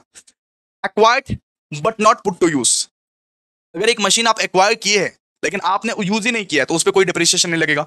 आपने एक मशीन खरीदा है लेकिन सिर्फ और सिर्फ 180 दिन या उससे कम, मतलब 180 दिन के कम यूज किया, 180 दिन के कम यूज किया है, ठीक है, तो हाफ रेट पे डेप्रीशिएशन लगेगा, ठीक है, हाफ रेट पे डेप्रीशिएशन लगेगा। Okay, more than 180 days, more than 180 days, अगर मान ली 180 दिन से ज्यादा तुमने यूज किया तो फुल रेट पे डेप्रीशिएशन लगेगा, फुल रेट पे डेप्रीशिएशन लगेगा, ठीक है। चलो, ये समझ गए आप लोग? अगर यूज नहीं किया असेट, नो डेप्रीशिएशन, यूज किया है बट 180 दिन से कम यूज किया है, हाफ रेट ऑफ डेप्रीशिएशन लगेगा, हाफ रेट पे डेप्रीशिएशन लगेगा, ठीक है। और 180 दिन से ज्यादा यूज किया है तो फुल रेट पे डेप्रीशिएशन लगेगा, इनकम टैक्स के हिसाब से, इनकम टैक्स के हिसाब से, ठीक है। बात करते हैं ब्लॉक ऑफ एसेट का मतलब क्या होता है। ब्लॉक ऑफ एसेट का मतलब सेम नेचर का एसेट, सेम नेचर का एसेट जिसका rate of depreciation same same है, सेम नेचर का एसेट जिसका रेट ऑफ डेप्रीशिएशन एकदम सेम टू सेम है। सेम नेचर का कुछ एसेट जिसका रेट ऑफ डेप्रीशिएशन क्या है? एकदम सेम टू सेम, जिसका रेट ऑफ डेप्रीशिएशन क्या है? एकदम सेम टू सेम। जैसे मान लो यहाँ पे कंप्यूटर का, जैसे मान लो यहाँ पे कंप्यूटर का भी रेट ऑफ डेप्रीशिएशन 40% है और बुक्स का भी यहाँ पे रेट ऑफ डेप्रीशिएशन 40% है, तो ये क्या है? ये ब्लॉक ऑफ एसेट है। सेम नेचर का एसेट, सेम एसेट जिसका रेट एकदम सेम टू सेम है, ठीक है, उसको बोलते हैं ब्लॉक ऑफ एसेट। तो डब्ल्यूडीबी का मतलब समझ गए, डब्ल्यूडीबी फॉर डेप्रीशिएशन। अगर एक्वायर नहीं किया हो मशीन तो नो डेप्रीशिएशन, एक्वायर किए हो लेकिन 180 दिन से कम यूज किए हो तो हाफ रेट पे, मोर देन 180 डेज यूज किए हो तो फुल रेट पे, ठीक है। चलो, अब और कुछ नहीं बचा है, और कुछ नहीं बचा है, लास्ट में एक साइंटिफिक रिसर्च क्लियर करा दूंगा आप लोगों को, लेकिन चलिए पहले आप सम्स करते हैं, आइए सम्स करेंगे अभी, सम्स। आइए, सारे के सारे कंसेप्ट हमारे क्लियर हो गए, अब हम लोग चलते हैं सम्स पे। अब हम लोग सम्स करने वाले हैं, तो सबसे पहला सम जो हम लोग करने वाले हैं वो इनडायरेक्ट मेथड पे सम्स करने वाले हैं। क्वेश्चन नंबर 2 पे आ जाइए आप लोग जल्दी से जल्दी, क्वेश्चन नंबर 2 पे आ जाइए। इनडायरेक्ट मेथड का सम्स हम लोग करने वाले हैं अभी, ठीक है। सबसे पहला सम्स हम लोग जो करने वाले हैं इनडायरेक्ट मेथड का, उसके बाद हम लोग करेंगे डायरेक्ट मेथड का, उसके बाद हम लोग करेंगे डेप्रीशिएशन का, उसके बाद हम लोग करेंगे साइंटिफिक रिसर्च का, ठीक है। तो आइए फटाफट से इनडायरेक्ट मेथड का सम्स हम लोग करने वाले हैं अभी। देखिए जरा ध्यान से, यहां पे क्या लिखा हुआ है, देखिए जरा ध्यान से, यहां पे लिखा हुआ है from the following profit and loss account. Sir एक बात बताओ कि हम लोग कैसे पता करें कि हम लोग को इनडायरेक्ट मेथड से सम करना है या डायरेक्ट मेथड से सम करना है? हम लोग कैसे ये पता करें कि हम लोग को इनडायरेक्ट मेथड से सम करना है या डायरेक्ट मेथड से सम करना है? तो जरा देखिए जरा ध्यान से, अगर आपको क्वेश्चन में पीएल अकाउंट दिया रहे, वापस से बोल रहा हूं सुनिए, अगर आपको क्वेश्चन में पीएल अकाउंट दिया रहे या आपको क्वेश्चन में अगर नेट प्रॉफिट दिया रहे, ये दो चीज अगर आपको क्वेश्चन में दिख जाए तो उसी समय समझना कि आपको इनडायरेक्ट मेथड को फॉलो करना है। क्वेश्चन में अगर पीएल अकाउंट या क्वेश्चन में अगर नेट प्रॉफिट दिया रहे तो उसी समय उसी क्षण समझ जाना कि आप लोगों को इनडायरेक्ट मेथड को फॉलो करना है, ठीक है। अगर क्वेश्चन में पीएल अकाउंट और नेट प्रॉफिट दिया रहे, पीएल अकाउंट है ये वाला, इसके बाद ये है, ठीक है। अगर क्वेश्चन में पीएल अकाउंट दिया रहे, नेट प्रॉफिट दिया रहे, तो उसी समय उसी मोमेंट में समझ जाना कि तुम लोगों को क्या करना है, तुम लोगों को करना है बेटा इनडायरेक्ट मेथड को फॉलो, इनडायरेक्ट मेथड को फॉलो करना है, ठीक है। चलिए, अगर क्वेश्चन में रिसिप्ट एंड पेमेंट अकाउंट दिया रहे या इनकम एंड एक्सपेंडिचर अकाउंट दिया रहे, उस केस में आप डायरेक्ट मेथड को फॉलो करोगे। मैं बता दिया कि अगर क्वेश्चन में पीएल अकाउंट या नेट प्रॉफिट दिया रहे तो इनडायरेक्ट मेथड को फॉलो करना, अगर रिसिप्ट एंड पेमेंट अकाउंट या इनकम एंड एक्सपेंडिचर दिया रहे तो आप डायरेक्ट मेथड को फॉलो करना, ठीक है। तो यहां पे देखिए बहुत सारे इंफॉर्मेशन यहां पे दिए हुए हैं, देखिए क्या लिखा हुआ है, from the following profit and loss account and other relevant information ये compute total income of Shri Ratan. हम लोग को टोटल इनकम निकालने बोला है, टोटल इनकम। हम लोग को इनकम फ्रॉम पीजीबीपी ही खाली नहीं निकालने बोला है, हम लोग को बोला है कि इनकम फ्रॉम पीजीबीपी तो निकालो ही, लेकिन साथ साथ अगर अदर सोर्सेस का इनकम है या साथ साथ कोई दूसरा हेड का भी इनकम है उसको भी जोड़ दो साथ में, ठीक है। तो हम लोग को बोला पीजीबीपी का इनकम तो निकालो ही, लेकिन साथ साथ अदर हेड्स का इनकम भी जोड़ दो। और हम लोग को यहाँ पे पीएल अकाउंट दिया हुआ है, यानी कि इनडायरेक्ट मेथड दिया हुआ है। तो बच्चों आपसे गुजारिश है कि एक बार इनडायरेक्ट मेथड ना रिवाइज करके आ जाओ, एक बार पॉज करो और एक बार इनडायरेक्ट मेथड रिवाइज करके आ जाओ। रिवीजन क्लियर है ना आप लोग का? चलिए आइए फटाफट से, अब देखिए क्या क्या इन्फॉर्मेशन दिया हुआ है हम लोग को। यहाँ पे दिया हुआ है to opening stock, purchase, salaries, legal expenses, income tax, fines paid to GST department, provision for bad debt, depreciation, donation, GST, travelling expenses, advertisement. हम लोग को कुछ नहीं करना है, जस्ट फॉर्मेट देखना है और फॉर्मेट के हिसाब से बिठाना है। फॉर्मेट देखना है, फॉर्मेट आप लोग को दे दिया, फॉर्मेट के हिसाब से बिठाना है। जो जो डिसअलाउड एक्सपेंडिचर है उसको ऐड कर दीजिएगा, जो जो अदर हेड्स का इनकम है उसको लेस कर दीजिएगा। इस तरीके से करना है, बात खत्म। ठीक है। बाय सेल्स, यहां पे लिखा हुआ है डिविडेंड फ्रॉम फॉरेन कंपनी, ये तो भैया इनकम फ्रॉम अदर सोर्सेस का इनकम है, इसको हम लोग को लेस करना पड़ेगा। इसके बाद लिखा हुआ है ये बाय बैड डेट रिकवरी, इसको हम लोग को लेस करना पड़ेगा। ठीक है। इसके बाद देखिए, इसके बाद यहाँ पे by bank interest on FDR, ये तो अदर सोर्सेस का इनकम है, इनकम फ्रॉम अदर सोर्सेस का इनकम है, इसको हम लोग को लेस करना पड़ेगा। क्लोजिंग स्टॉक, सारा का सारा इन्फॉर्मेशन हम लोग को दिया हुआ है। एडिशनल इन्फॉर्मेशन में क्या दिया हुआ है? एडिशनल इन्फॉर्मेशन में हम लोग को दिया हुआ है कि both opening and closing stock have been valued at 10% above cost. Above cost मतलब यहां पे बोला हुआ है ओपनिंग और क्लोजिंग स्टॉक जो है वो ओवर वैल्यूड हो चुका है। वो क्या हो चुका है? ओपनिंग और क्लोजिंग स्टॉक जो है ये क्या हो चुका है? ओवर वैल्यूड हो चुका है। Over valuation of opening stock and over valuation of closing stock. और मैंने दोस्तों आपको बताया था कि जब जब over valuation of opening stock होता है ऐड करते हैं, over valuation of closing stock होता है लेस करते हैं। ठीक है, समझ में आ गया ना? बिल्कुल। इसके बाद बी पॉइंट में हम लोग को दिया हुआ है depreciation as per income tax rules is 22,000। Income tax rules के हिसाब से डेप्रीशिएशन जो है वो 22,000 है। इसके बाद हम लोग को सी में दिया हुआ डोनेशन, हम लोग डोनेट किए हैं पीएम ड्राउट रिलीफ फंड में और नेशनल चिल्ड्रन फंड में। सो पीएम ड्राउट रिलीफ फंड में हम लोग 8,000 डोनेट किए हैं और नेशनल चिल्ड्रन फंड में हम लोग 2,000 डोनेट किए हैं। याद रखिएगा, पीएम ड्राउट रिलीफ फंड या नेशनल चिल्ड्रन फंड में अगर आप डोनेट करते हो तो 50% का डिडक्शन मिलता है। 50% का क्या मिलता है? आपको डिडक्शन मिलता है, 50% का डिडक्शन मिलता है। समझ करेंगे ना, सब समझ जाओगे आप। इसके बाद बोला हुआ है GST amounting to 12,000 were paid on July 14, 2023। तो देखिए जीएसटी कितना का था? जीएसटी था 17,000 का, उसमें से आपने सिर्फ 12,000 का पे किया। ओ माय गॉड, 17,000 का जीएसटी था, उसमें से तुमने सिर्फ 12,000 का पे किया, यानी कि 5,000 जो है वो क्या है? वो अनपेड है, वो अनपेड जीएसटी है। समझे समझे समझे समझे कुछ? ओके। ई पॉइंट में क्या दिया हुआ है? Purchase include A payment of 40,000 made in cash. तो ये डिसअलाउड एक्सपेंडिचर में क्या आता था कि अगर 10,000 से ज्यादा आपने कैश वाला एक्सपेंसेस किया है, अगर कैश एक्सपेंसेस आपने 10,000 से ज्यादा वाला किया है तो वो डिसअलाउड एक्सपेंडिचर माना जाएगा, वो डिसअलाउड एक्सपेंडिचर माना जाएगा। तो यहां पे तो 40,000 का एक्सपेंडिचर आपने कैश में कर दिया है तो वो डिसअलाउड एक्सपेंडिचर माना जाएगा और नेट प्रॉफिट के साथ क्या हो जाएगा? ऐड हो जाएगा। ऐड हो जाएगा, क्या हो जाएगा? ऐड हो जाएगा। इसके बाद एफ में बोला हुआ है salary paid include 24,000 paid to Shri Ratan. मतलब श्री रतन खुद के घर में 24,000 लेके चला गया। श्री रतन खुद के घर में सैलरी में से 24,000 लेके चला गया, यानी ये तो ड्राइंग्स है बेटा, ये ड्राइंग्स है। ये तो खुद का ओन सैलरी लेके चला गया। ओन सैलरी अगर रहता है तो वो डिसअलाउड माना जाता है, वो डिसअलाउड माना जाता है। ठीक है। श्री रतन का बिजनेस है और श्री रतन खुद का ही बिजनेस में 24,000 लेके चला गया अपने घर, तो ये डिसअलाउड एक्सपेंडिचर माना जाएगा इनकम टैक्स एक्ट के हिसाब से। ठीक है। इसके बाद जी पॉइंट में दिया purchase of scientific research asset worth 70,000 including purchase. ये सब देख लेंगे आराम से।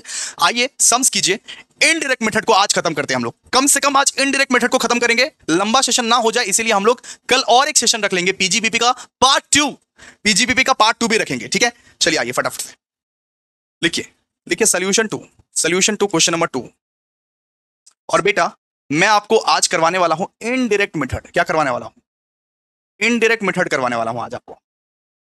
ठीक है, इनडायरेक्ट मेथड आज पूरी खत्म कर देंगे हम लोग। ठीक है, पूरा खत्म कर देंगे। चलिए लिखिए यहाँ पे, देखिए यहाँ पे computation.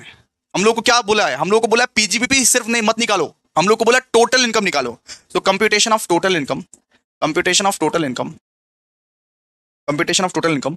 Of Shri Ratan for the assessment year 2024-2025 इस तरीके से लिखते हैं पहले। ठीक है, फॉर्मेट किस तरीके से बनेगा? फॉर्मेट भैया 3 कॉलम का बनेगा, क्योंकि यहाँ पे टोटल इनकम निकालने बोला है ना हम लोग को, इसीलिए 3 कॉलम का फॉर्मेट बनेगा। 3 कॉलम का, चुपचाप आप 3 कॉलम का फॉर्मेट बना दो आराम से। आप 3 कॉलम का फॉर्मेट बना दो। ओके, 3 कॉलम का फॉर्मेट बनेगा इधर। पर्टिकुलर अमाउंट रुपीस और अमाउंट रुपीस, इस तरीके से 3 कॉलम का फॉर्मेट आप बना दो। ठीक है, सबसे पहले क्या आता है सर? 1 मिनट में बड़ा कर दूं थोड़ा सा फॉर्मेट को, बाद में असुविधा ना हो इसलिए, ये नहीं तो बाद में फिर वापस से फॉर्मेट बनाना पड़ेगा ना, बहुत ज्यादा दिक्कत हो जाएगा। चलो आ जाओ। देखो सबसे पहले क्या करें? सबसे पहले क्या लेते हैं सर? सबसे पहले लेते हैं नेट प्रॉफिट। लिखो नेट प्रॉफिट, लिखो ना net profit as per books of account. कितना नेट प्रॉफिट बताइए? नेट प्रॉफिट कितना दिया हुआ है बताइए? सर 1,20,000 दिया हुआ है। 1,20,000 कितना दिया हुआ है? 1,20,000 दिया हुआ है। क्लियर है? ले लिया नेट प्रॉफिट। कितना दिया हुआ है? अरे सर नेट प्रॉफिट हम खोज ही नहीं पा रहे हैं। अरे तुम तो बकलोल हो, कैसे खोजोगे? देखो ना नेट प्रॉफिट यहाँ पे दिया हुआ है 1,20,000। तो दिया हुआ है कि नहीं? ठीक है। इसके बाद आप क्या करते हो सर? ऐड करते हैं। ऐड करते हैं disallowed expenditure, disallowed expenditure but debited to PL. Disallowed expenditure, disallowed expenditure but debited to PL, but debited to PL. ठीक है, ठीक है। तो अब ये बताइए कि कौन कौन सा एक्सपेंडिचर, कौन कौन सा एक्सपेंडिचर वो फॉर्मेट के तहत, जो फॉर्मेट आपको दिए अभी क्या, अभी वो फॉर्मेट दिए आप लोगों को, कौन कौन सा एक्सपेंडिचर डिसअलाउड है? सबसे पहले तो भैया खोजना पड़ेगा। सबसे पहले तो देखिए यहां पे इनकम टैक्स लिखा हुआ है, इनकम टैक्स। एक बात बताइए, इनकम टैक्स अलाउड है कि, अलाउड है कि नहीं है? सर इनकम टैक्स अलाउड नहीं है, इनकम टैक्स डिसअलाउड है। तो इनकम टैक्स लिखेंगे, लिखिए इनकम टैक्स, इसके अंदर लिखिए इनकम टैक्स। सो डिसअलाउड एक्सपेंडिचर में क्या आता है? सबसे पहले आता है इनकम टैक्स आता है। इनकम टैक्स कितना है बताइए? इनकम टैक्स है सर 8500, 8500। इसके बाद बताइए, इसके बाद यहां पे to fines paid to GST department, ये भी डिसअलाउड एक्सपेंडिचर में आता है। जाके चेक करो एक बार, फॉर्मेट जो लिखवा है जाके चेक करो, to fines paid to GST department, ये भी डिसअलाउड एक्सपेंडिचर में आता है। ठीक है, इसको भी आपको लिखना पड़ेगा। देखो fines paid to GST department, ये कहां आता है? ये डिसअलाउड एक्सपेंडिचर में आता है, ये 12,000। और सुनो ना, लास्ट में ना आपको हर एक चीज का नोट्स लिखना पड़ेगा, लास्ट में हर एक चीज का नोट्स लिखना पड़ेगा कि income tax is disallowed, fines paid to GST department is, ठीक है। लास्ट में, सम्स के लास्ट में हर एक चीज का नोट्स लिखना पड़ेगा कि income tax is disallowed, fines paid to GST department is disallowed, इस तरीके से लिखना पड़ेगा। वो बाद में बता देंगे आप लोग को। अब थर्ड वाला बताइए आप लोग, थर्ड वाला यहां पे लिखा हुआ two provision for bad debt. तो प्रोविजन फॉर बैड डेट भी क्या है? वो भी डिसअलाउड है सर, वो भी डिसअलाउड है। लिखिए provision for bad date, provision for bad date, ये क्या है? डिसअलाउड है। कितना है बताइए? 8,000, 8,000। आगे बताइए, आगे है डेप्रीशिएशन, डेप्रीशिएशन, डेप्रीशिएशन यहां कितना दिया हुआ है? As per PL account depreciation कितना है sir? 27,000। As per income tax कितना बोला हुआ है सर? 22,000। सुनिए ना, मतलब कि पीएल में वो जो डेप्रीशिएशन है वो 27,000 लिखा हुआ है, लेकिन इनकम टैक्स वाला बोल रहा है, इनकम टैक्स वाला बोल रहा है, इनकम टैक्स वाला बोल रहा है कि जो डेप्रीशिएशन तुम ले सकते हो वो 22,000 का ले सकता है, सिर्फ 22,000 का ले सकता है। तो कितना एक्सेस चार्ज किया गया बताइए? तो कितना एक्सेस ले लिया गया? कितना एक्सेस चार्ज किया गया डेप्रीशिएशन? सर 5,000 एक्सेस चार्ज किया गया, तो सिर्फ 5,000 को डिसअलाउ किया गया। ठीक है, देखिए यहां पे डेप्रीशिएशन, डेप्रीशिएशन लिखिए, समझा देते हैं। ये बताइए पीएल में कितना लिखा हुआ था सर? पीएल में लिखा हुआ था 27,000। इनकम टैक्स वाला बोलता है कि हम 22,000 लेने देंगे तुमको मैक्सिमम टू मैक्सिमम डेप्रीशिएशन। तो एक्सेस कितना ले लिया था? 5,000 ले लिया था, तो 5,000 जो है डेप्रीशिएशन का आ जाएगा यहाँ पे। ठीक है, क्लियर है आपको? हो गया ना? इसके बाद क्या आएगा? इसके बाद आएगा डोनेशन। तो डोनेशन भी आप लोग को ये पता हो तो ये होता है, ठीक है। इसके बाद आता है डोनेशन, डोनेशन ये कितना बताइए? सो डोनेशन कितना है? एक तो था भैया 8,000, एक था 2,000, तो यानी 10,000 का जो जो ये था वो डोनेशन था, वो भी डिसअलाउड है। आपका डोनेशन भी वो डिसअलाउड है। ठीक है, इसके बाद अनपेड जीएसटी, कुछ जीएसटी जो है अनपेड था आपका, कुछ जीएसटी अनपेड था। भैया 17,000 का जीएसटी था, पीएल में दिखा रहा था 17,000, उसमें से सिर्फ 12,000 पे किए हैं, यानी 5,000 जो है बेटा जी वो अनपेड है, आपने पे नहीं किया। 5,000 का जीएसटी वो पे नहीं किया आपने।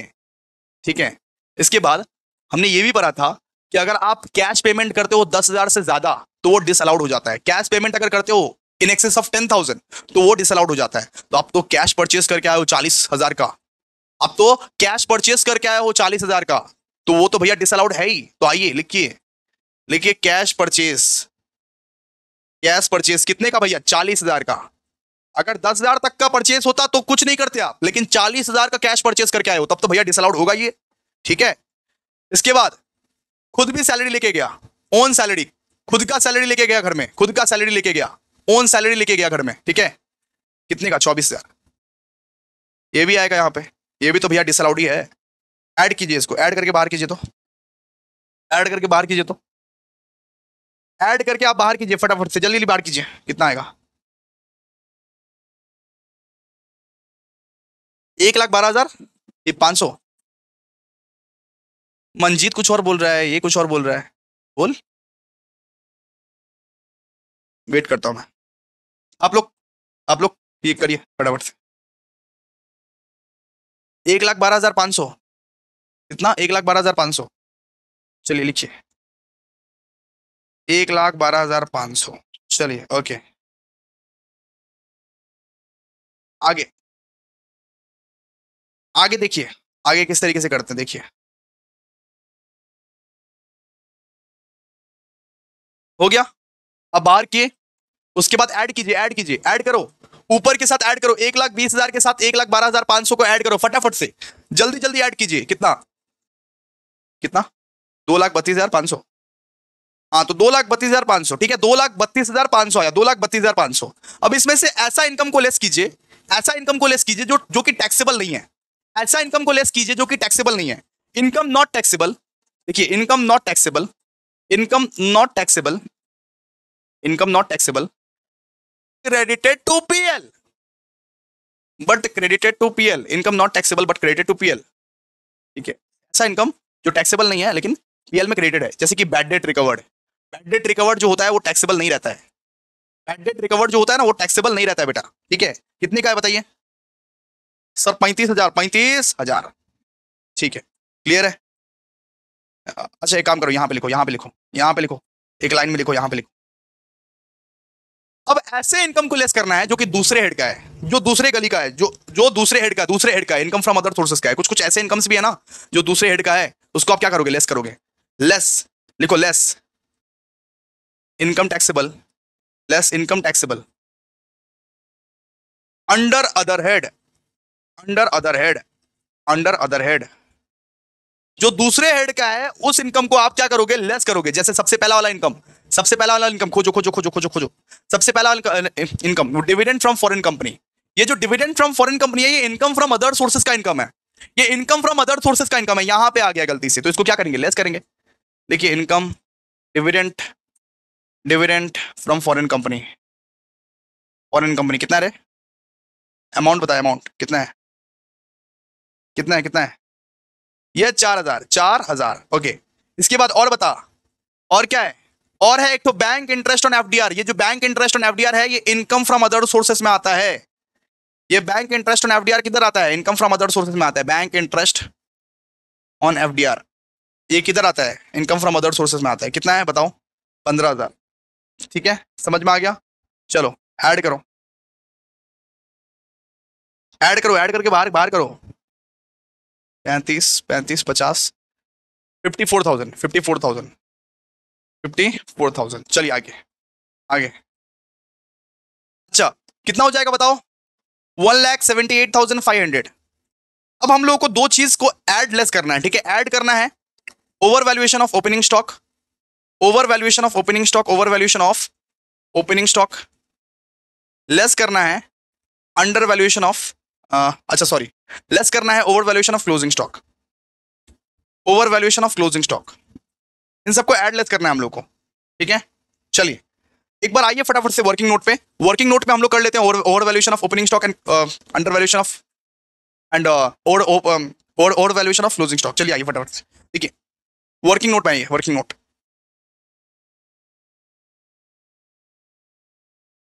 चलिए सबसे पहले हम लोग निकालेंगे वर्किंग नोट नंबर 1 में over valuation of, over valuation of opening stock, over valuation of opening stock. ये बताइए ओपनिंग स्टॉक का अमाउंट कितना था? ओपनिंग स्टॉक का अमाउंट कितना था? ओपनिंग स्टॉक का अमाउंट था सर 1,10,000। ओपनिंग स्टॉक का अमाउंट था 1,10,000 और एडजस्टमेंट में बोला हुआ था कि 10% से बढ़ गया, 10% से बढ़ गया, यानी 10% से बढ़ गया तो कितना परसेंट हो जाएगा? 110%, 110% हो जाएगा ना जी। अगर 10% से बढ़ गया तो 110% हो जाएगा ना, ठीक है। 1,10,000 का आपका ओपनिंग स्टॉक था, 1,10,000 का आपका ओपनिंग स्टॉक था, और अगर मान लीजिए 10% से बढ़ गया तो 110% हो जाएगा ना। तो 1,10,000 डिवाइड बाई 110% आप कीजिए, कितना निकलेगा बताइए? कितना निकलेगा बताइए? कितना निकलेगा बताइए? सर 1,00,000 निकलेगा, 1,00,000, ठीक है, 1,00,000 निकलेगा। ओके, तो आप over valuation of opening stock निकालेंगे। Over valuation of opening stock, over valuation of opening stock equals to कैसे निकलेगा सर? 1,00,000 इंटू 10% कीजिए, 1,00,000 इंटू 10% कीजिए, कितना? 10,000। तो over valuation of opening stock कितना निकला आपका? 10,000 निकला, 10,000 निकला, 10,000 निकला। क्लियर है? क्लियर है? ऐसे ही आप over valuation of closing stock निकालिए फटाफट से। इस तरीके से ही आप over valuation of closing stock निकालिए।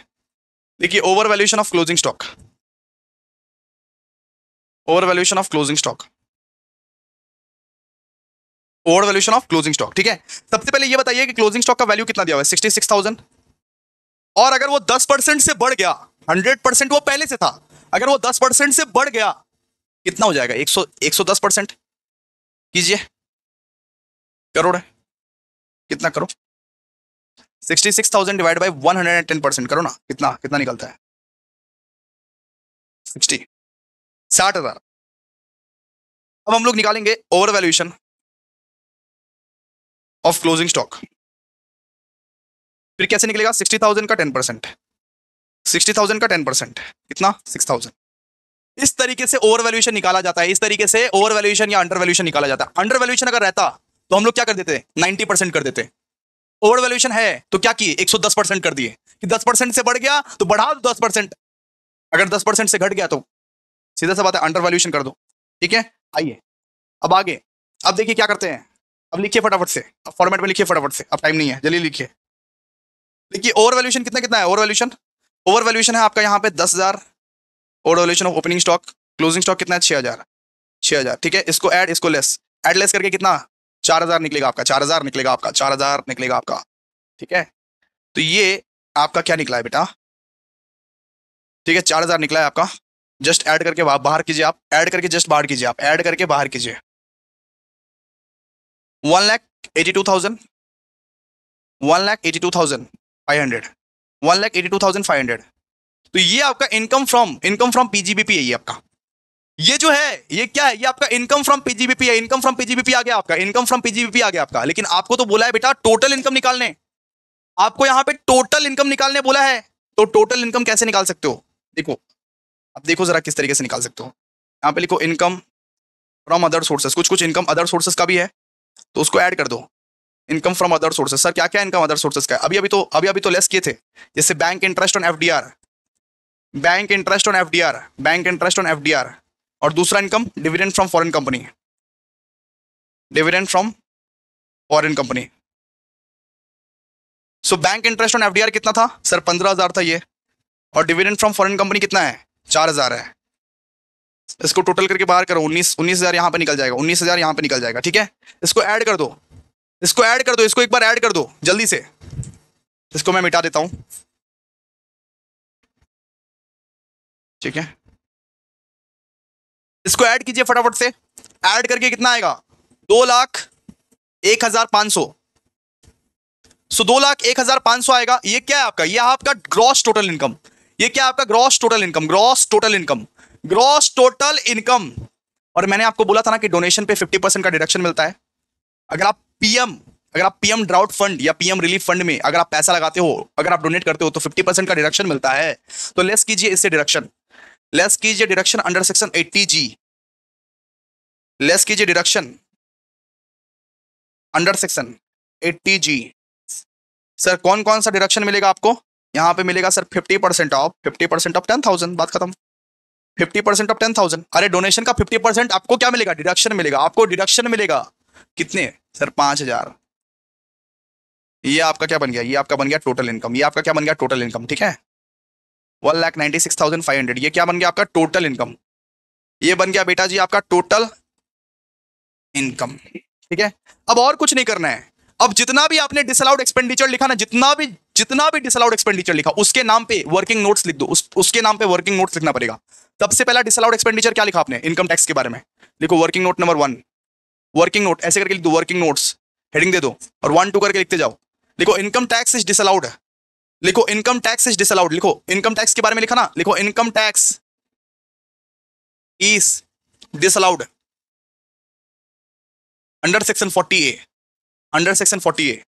फिर दूसरा किसके बारे में लिखा था, फिर दूसरा लिखा था जीएसटी के बारे में, जीएसटी के बारे में लिखो एनी पेमेंट, लिखो एनी पेमेंट, सब चीज के बारे में एक वर्किंग नोट लिखना पड़ेगा आपको। Any payment related to infringement of law, infringement of law is disallowed. फिर तीसरा किसके बारे में लिखा था बताओ, फिर तीसरा लिखा था रिजर्व के बारे में, रिजर्व और प्रोविजन के बारे में, ठीक है, ठीक है, ओके। फिर तीसरा आपने किसके बारे में लिखा था, प्रोविजन फॉर बैड डेट के बारे में, लिखो एनी रिजर्व और प्रोविजन, एनी रिजर्व और provision is not allowed, not allowed. ठीक है, फोर्थ में लिखो, फोर्थ, फोर्थ किसके बारे में लिखा था बताओ तो, फोर्थ किसके बारे में लिखा था, किसके बारे में लिखा था रे फोर्थ? डेप्रीशिएशन के बारे में। अच्छा, depreciation, depreciation as per only IT rules, only IT rules, मतलब इनकम टैक्स रूल्स के हिसाब से सिर्फ अलाउड रहेगा, इज अलाउड, इज अलाउड। ठीक है, फोर्थ आपने लिखा था डेप्रीशिएशन के बारे में। फिफ्थ किसके बारे में लिखा था बताओ तो, बता दो, बता मंजीत बता, फिफ्थ किसके बारे में लिखा था? सर, सर ये डोनेशन के बारे में, डोनेशन, अरे डोनेशन के बारे में लिखा था ना। देखो, donation is not allowed, donation is not allowed, बात खत्म, is not allowed, is not allowed. ठीक है, फिर बता, फिर लिखो सिक्स्थ में, any expenditure, any expenditure, any expenditure in excess of, any expenditure in excess of 10,000 is not allowed. अरे 40,000 का कैश परचेस अलाउ कर दिया था ना, उसी का हम लोग लिख रहे हैं, any expenditure in excess of वो 10,000 इज नॉट अलाउड। सेवेंथ का लिखो अभी, सेवेंथ का, salary, salary of proprietor, salary of proprietor is disallowed, salary of proprietor is disallowed, salary of proprietor is, ठीक है, सैलरी खुद नहीं लेके जा सकता प्रोपराइटर, ये डिसअलाउड है, ये डिसअलाउड है, ये नहीं आएगा, ये नहीं आएगा। ठीक है, इसके बाद लिखो 8 में, bad debt recovery is not taxable, bad debt recovery is not taxable, bad debt recovery is not taxable. तो और कुछ नहीं करना है बेटा, लाइन बाय लाइन लिख देना है, जितना भी डिसअलाउड एक्सपेंडिचर है ना उसके बारे में line by line, line by line, line by line लिख देना है, और कुछ नहीं। और 9th में over valuation of opening stock का वर्किंग नोट बना देना, और 10th में over valuation of closing stock का वर्किंग नोट बना देना, बात खत्म। ऑलरेडी बना तो दिया है हम लोग ना, कोई दिक्कत नहीं है, आराम से। यही है बेटा सम्स, इसी को बोलते हैं इनडायरेक्ट मेथड। अगला दिन हम लोग सबसे ज्यादा इजीएस्ट मेथड को कवर करेंगे। आप 90% सीख गए, 90% बेटा सीख गए, कांग्रेचुलेशन। इनडायरेक्ट मेथड ही एग्जामिनेशन में आता है, आप 90% सीख गए पीजीबीपी। अगले दिन हम लोग क्या करेंगे देख लो, अगले दिन हम लोग डायरेक्ट मेथड करेंगे, अगर आपका रिस्पॉन्स रहा तो। अगले दिन हम आपको डायरेक्ट मेथड सिखाएंगे, इसके बाद आपको डेप्रीशिएशन सिखाएंगे, इसके बाद आपको साइंटिफिक रिसर्च सिखाएंगे। आपको लग रहा होगा बहुत बड़ा सेशन हो जाएगा, नहीं, वो भी मतलब 1 घंटे का सेशन होगा, 1 घंटे का, 1 घंटा से ज्यादा नहीं। तो अगर कुछ मजा आया हो तो एक बार कमेंट कर देना, लाइक कर देना, शेयर कर देना, बिकॉज ऐसा सेशन अगर तुम शेयर करोगे तभी रेगुलरली मिलेगा, नहीं तो नहीं मिलेगा। रिस्पॉन्स के ऊपर डिपेंड करता है आपका। Thank you so much guys, मिलते हैं अभी नेक्स्ट वीडियो में, तब तक के लिए बाय। आज पीजीबीपी का इतना ही।